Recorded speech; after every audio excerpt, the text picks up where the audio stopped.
The Teutoburg Forest, catastrophe 09 AD.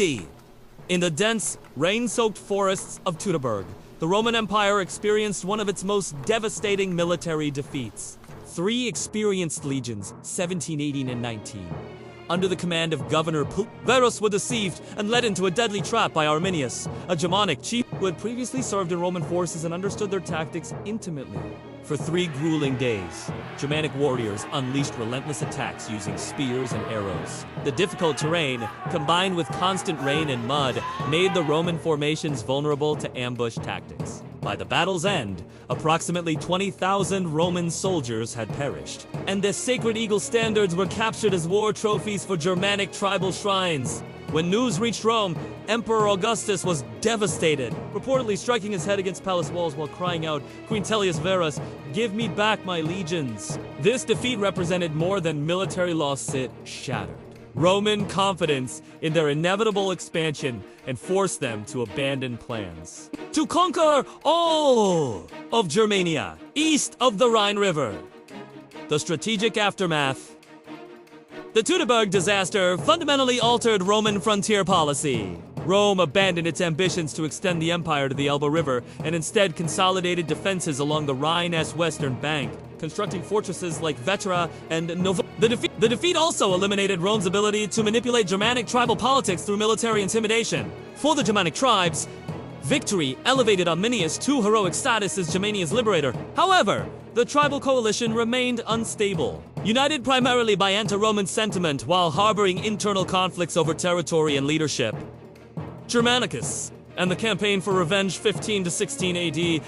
Nearly a decade later, Emperor Tiberius authorized his adopted nephew, Germanicus Julius Caesar, to lead a massive retaliatory campaign. Unlike the defensive-minded Tiberius, Germanicus represented a new generation of aggressive commanders inspired by Julius Caesar's conquests. Germanicus spent extensive time preparing for this campaign, learning from Verus's mistakes. He ordered construction of over 1,000 vessels warships, transport ships, and light craft too moved troops and supplies via rivers like the Ems and Weser. This naval strategy would avoid the dangerous overland supply routes that had doomed Verezza's army. The preparation phase transformed Rhine frontier camps into massive military workshops. Soldiers forged armor, sharpened weapons, and drilled extensively. Engineers built temporary roads and bridges, while wine, weapons, and equipment were stockpiled for the massive expedition.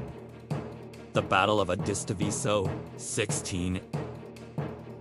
When Germanicus finally advanced into Germania with approximately 84,000 troops, he faced Arminius, commanding roughly 50,000 Germanic warriors positioned on forested hillsides near the Weser River. The chosen battlefield at Idistaviso was a narrow plain, trapped between the river and wooded hills. Unlike Verus, Germanicus carefully arranged his forces. Legionaries in the center, cavalry on the flanks, and specialized units like Syrian archers and Batavian cavalry, famous for swimming rivers in full armor, positioned strategically. Arminius planned to repeat his Teutoburg success by charging down from the hills to push Romans into the muddy riverbank, where their heavy equipment would become liabilities. However, Germanicus anticipated this tactic. When the Germanic charge began, Germanicus ordered his troops to maintain formation and absorb the initial attack. As the Germanic assault lost momentum, he launched his Batavian cavalry in a flanking maneuver, while Gallic cavalry struck the Germanic rear, transforming the ambush into a Roman. According to historian Tacitus, 8 eagles appeared overhead during the battle, interpreted as divine approval from Jupiter. This omen inspired the Roman soldiers, who shouted Aquila, "Aquila! Eagle! Eagle!" as they drove back their enemies. Decisive victory and its consequences. The battle resulted in overwhelming Roman victory. An estimated 15,000 to 20,000 Germanic warriors died, were cut down during retreat, or drowned in the Weser River, while Roman casualties numbered only a few thousand from their much larger force.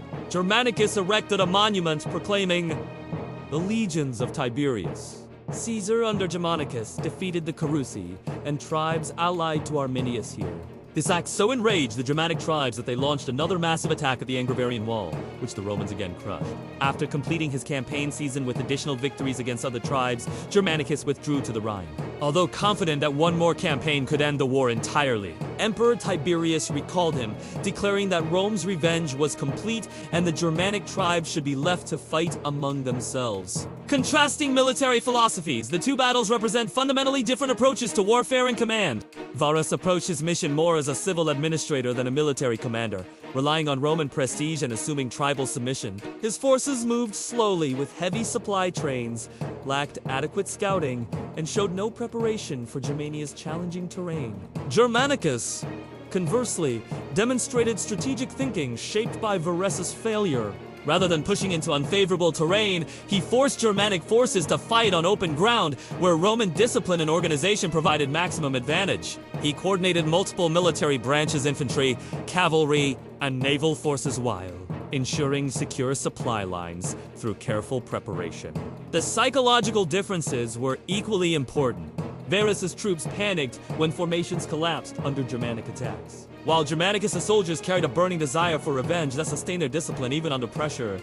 Historical legacy: Teutoburg Forest became a symbol of administrative arrogance applied to military situations, while Idistaviso represented adaptive strategy and comprehensive preparation. The first battle forced Rome to abandon expansionist dreams in Germania, while the second restored imperial honor and secured the Rhine frontier for another half-century. These contrasting outcomes demonstrate how leadership, preparation, and strategic thinking can determine the fate of empires, showing that military success depends not just on troop strength but on understanding terrain, enemy tactics, and the psychological dimensions of warfare.